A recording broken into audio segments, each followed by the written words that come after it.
Plus 3y is equal to 11। Equation is 1।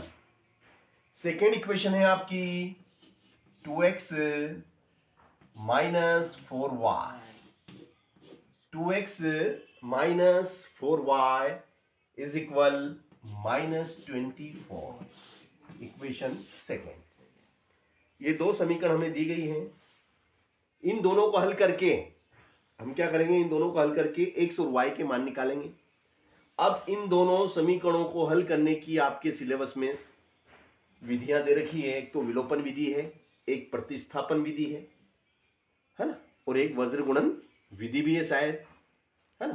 तो भैया हम इसमें हटा दी वज्र गुणन विधि। चलो ठीक है ना, तो अपन प्रतिस्थापन और विलोम की बात करेंगे।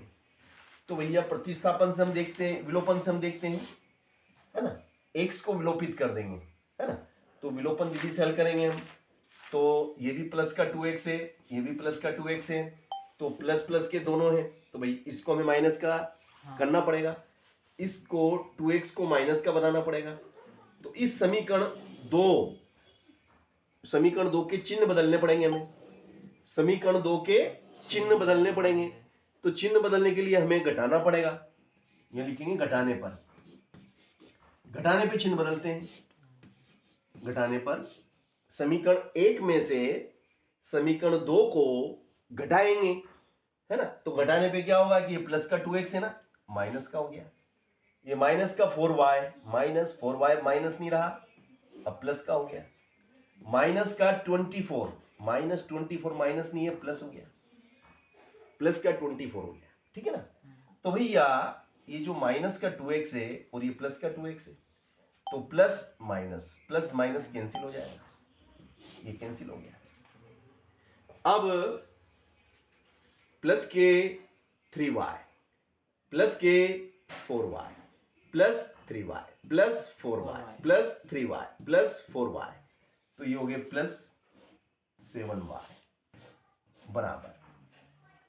देखो ये भी प्लस के, अब ये माइनस नहीं रहा, अब ये 24 माइनस का नहीं प्लस का है, प्लस 24 एंड प्लस 11, तो 4 और 1 5, 4 और 1 5, 2 और 1 3। तो y बराबर क्या हो जाएगा बताओ, y बराबर क्या हो जाएगा। ये जो 7 गुणा में है, ये 7 क्या में है, गुणा वाली चीज कहाँ जाती है, गुणा वाली चीज बटे में आ गई, बटे में आ गया। तो y के साथ में जो गुणा में था वो बटे में आ गया। 7 से 35 कटेगा, 7 से 35 कितनी बार कटेगा, सातों पंजे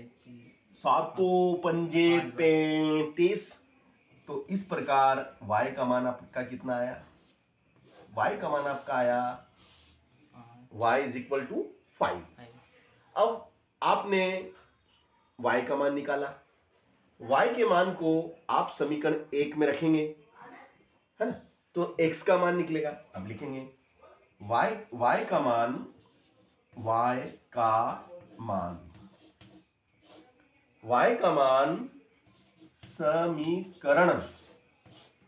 समीकरण 1 में रखने पर y का मान हम क्या करेंगे, y का मान हम समीकरण 1 में रखेंगे, ठीक है ना। अब y के मान को देखिएगा, मैं समीकरण 1 में रखता हूं। समीकरण 1 क्या है आपकी, बोलो। आपकी समीकरण 1 है 2x प्लस 3y बराबर 11। ये वेरी गुड, दिस इज 11। ये आपकी जो है समीकरण 1 है ना। अब इस समीकरण में आप y का मान रखेंगे, तो y की जगह आप कितना पुट करेंगे, y की जगह 5 पुट करेंगे, है ना। ये जो y है ना, इस y की जगह आपको कितना रखना है, 5 रखना है ना। तो देखो आप 2 मिनट, y की जगह 5, तो गुणा करके 5, y को हटाना है, y को हटा के 5 को बिठाना है, y को हटा दिया 5 बिठा दिया, बराबर में क्या है आपका 11। अब 3 का गुणा 5 में करेंगे, 3 का गुणा 5 में करेंगे तो कितना हो जाएगा, देखो ये कितना है 2x, तो ये लिख दिया 2x लिख दिया, लिख दिया 2x, है ना, 2x लिख दिया आपने, 2 मिनट, है ना, आपने ये 2x लिख दिया। अब तीनों पंजे 15 और बराबर में कितना है 11, बराबर में 11, ठीक है। अब प्लस के 15 बराबर के उस तरफ जाएंगे, 15 का हम क्या करेंगे पक्षांतरण कर देंगे, है ना। तो देखिएगा आप 15 का हम पक्षांतरण करेंगे, है ना। देखिएगा आप ये क्या है आपका, ये आपका है 2x प्लस 15 बराबर 11। तो employees that 2x is equal 11। ये प्लस के 15 उधर जाएंगे तो माइनस के 15 हो जाएंगे। Employees that 2x is equal to, 2x is equal to कितने बचेंगे बताओ, -4। माइनस के 4 बचेंगे, क्योंकि माइनस के ज्यादा हैं, माइनस के ज्यादा हैं तो माइनस के ही बचेंगे, है ना, ठीक है ना। अब दो गुणा में, इनके बीच में गुणा का निशान है, तो गुणा वाली चीज कहाँ आती है बेटा, बटे में आती है ना, बटे में। हाँ, तो गुणा वाली चीज बटे में आ जाती है। तो ये हो जाएगा आपका x बराबर ऋण का 4, और ये 2 गुणा में बटे में आ गया 4। देखो 2 गुणा में तो 4 के बटे में आ गया, 2 से 4 कटेगा, 2 दूनी 4। और इस प्रकार से हम क्या देखते हैं, हम देखते हैं कि x बराबर कितना आया ऋण का 2, x बराबर आया ऋण 2। ये आपका x का मान आ गया, और y का भी हमने निकाल लिया। तो x और y के मान हमने निकाल लिए, है ना। अब हमें एक समीकरण दी गई है, रैखिक समीकरण। हमें रैखिक समीकरण क्या दी गई, y बराबर कितना दिया गया mx प्लस 3। ये दे रखा ना सवाल में, ये दिया है ना, इस सवाल में हमें दिया हुआ है रैखिक समीकरण में दिया है y बराबर mx प्लस 3। इसको हल करके इसमें m का मान हमें निकालना है कि m कितना है। x और y के मान हमने निकाल लिए। अभी x और y के मान इस समीकरण में पुट कर देंगे, x और y की वैल्यू पुट करेंगे तो y की जगह कितना बैठ जाएगा, y की जगह तो 5 बैठ गया, m का m बीच में गुणा का रहता है, x की जगह ऋण का बैठेगा, ऋण का कितना है, ऋण का 2 है, तो ऋण है तो कोष्टक लगा देंगे, है ना, ऋण देता है तो कोष्टक लगा देंगे, प्लस 3। अब भैया ये प्लस के 3 उठ के इधर आएंगे तो माइनस के हो जाएंगे, जब उठ के इधर आएंगे तो प्लस के है ना, तो चिन्ह बदल जाते हैं, जब पक्षांतरण करते हैं तो चिन्ह बदल जाते हैं।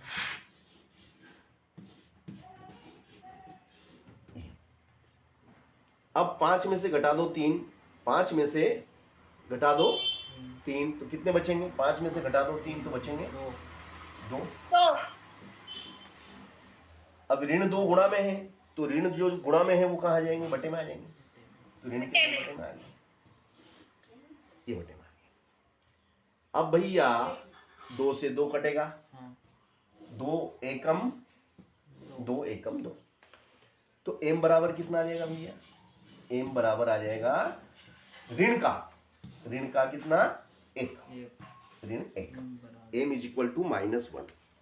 तो देखो m का वैल्यू हमने निकाल लिया -1। तो m का मान निकालने के लिए हमें विलोपन विधि की मदद लेना पड़ी ना, विलोपन विधि की हमने मदद ली और हमने m का मान निकाला। तो इस टाइप से प्रश्न पूछे जाते हैं, ठीक है ना, इस टाइप के भी प्रश्न पूछ लिए जाते हैं, ठीक है ना। चलो अगला प्रश्न लेते हैं हम इसी क्रम में। अगला प्रश्न है भैया, दो संख्याओं का अंतर 26 है, दो संख्याओं का अंतर कितना है 26, और एक संख्या दूसरी संख्या की 3 गुनी है, तो उन्हें ज्ञात कीजिए। 2023 में ये प्रश्न परीक्षा में पूछा गया था, 2023 की जो परीक्षा हुई थी उसका प्रश्न है ये। क्या है क्वेश्चन कि दो संख्याओं का अंतर, दो संख्याओं का अंतर 26 है, अंतर 26 है, और एक संख्या दूसरी संख्या की 3 गुनी है तथा एक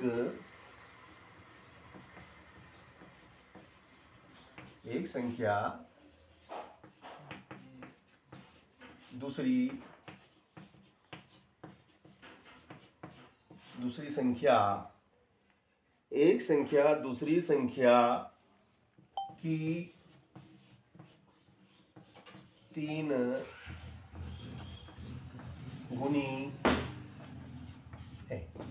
एक संख्या दूसरी संख्या की 3 गुनी है तो उन्हें ज्ञात कीजिए। उन्हें ज्ञात करो। उन्हें ज्ञात करो। तो भैया उन्हें हमें ज्ञात करना है, तो उन संख्याओं को हमें ज्ञात करना है। Very simple. देखो हम क्या करेंगे, सबसे पहले लिखेंगे माना संख्या 1 से। क्या करेंगे कि भाई सोल्व माना संख्या x व y है। माना संख्या x और y है ना। अब इनका अंतर कितना है? अंतर कितना है? 26। तो प्रश्न के अनुसार प्रश्नानुसार चलो x को हम बड़ी मानते हैं और y को हम छोटी मानते हैं कि भाई x बड़ी है और y छोटी है। तो बड़ी में से घटा देते हैं छोटी को, तो कितना बचता है? 26 बचता है। बड़ी में से घटा दिया छोटी को तो 26 बचा। समीकरण 1 बन गया। अब ये कहता है कि जो बड़ी संख्या है वो छोटी संख्या की कितनी है? 3 गुनी है। बड़ी संख्या मतलब x। बड़ी संख्या कौन सी है? x। वो छोटी संख्या जो है, छोटी कौन सी है? y।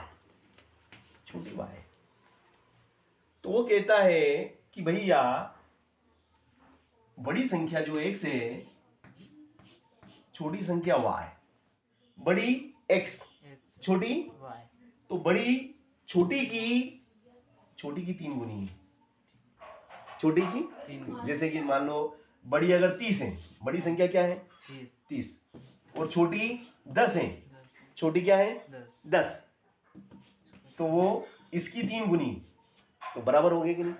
देखो 10 दिया 30 हो गए बराबर। तो उसका ये कहना है कि बड़ी संख्या जो है वो छोटी संख्या की 3 गुनी है।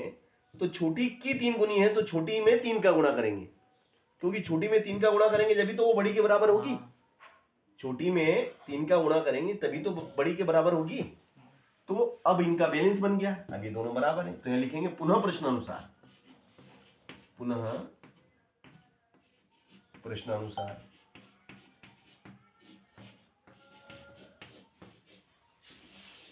ठीक है। पुनः प्रश्नानुसार x बराबर कितना आया? x बराबर कितना आया भैया? x बराबर 3y। अब इस x के मान को हम क्या करेंगे? समीकरण 1 में रख देंगे। ये जो x का मान आया ना, x का मान समीकरण 1 में रखने पर x का मान समीकरण 1 में रखने पर x का मान हमने कहां रख दिया?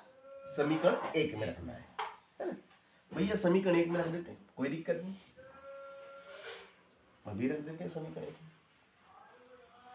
चलो आपकी समीकरण 1 क्या है? x माइनस y बराबर कितना है? 26। x minus y is equal to 26। तो x की जगह किसको बिठाना है? 3y। x की जगह बिठाना है हमें, x की जगह बैठेगा 3y। ये 3 और ये y, फिर ऋण और ये क्या का y, ऋण का y बराबर कितना? 26। एम्प्लाइज डेट 3y में से घटा दो 1y, 3y में से घटा दो 1y, बचेंगे 2y बराबर कितना? 26। ठीक है ना। तो भैया क्या हो जाएगा ये बताओ। y बराबर 13। y बराबर 13। Very nice. तो y बराबर हो जाएगा 26। 2 गुणा में है तो बटे में 2, 2 एकम 2, 2 तिया 6। तो y बराबर होगा आपका 13। अब भैया आपका y का मान आ गया। अब आपको x का मान भी तो निकालना है। छोटी संख्या तो मालूम पड़ेगी कि 13 है, बड़ी संख्या आपने x मानी थी। तो अब जो बड़ी संख्या थी वो हमें निकालना है। तो y का मान हम किस में रखेंगे? समीकरण 2 में। हाँ, समीकरण 2 क्या थी आपकी? x बराबर 3y, है ना, क्योंकि बड़ी संख्या छोटी संख्या की कितने गुनी थी? 3 गुनी थी ना। ठीक है, तो देखो, तो x बराबर कितना हो जाएगा? 3 और y की जगह 13। 13 26 13 तिया 39। तो इस प्रकार से हमने दोनों संख्याएं आपको निकाल के दिखाई कि भैया एक संख्या तो ये होगी और एक संख्या आपकी ये होगी। 2 मिनट यार भैया, इसमें बैटरी मेरी थोड़ा सा बैटरी डाउन हो रही है, चेक कर लेता हूँ मैं।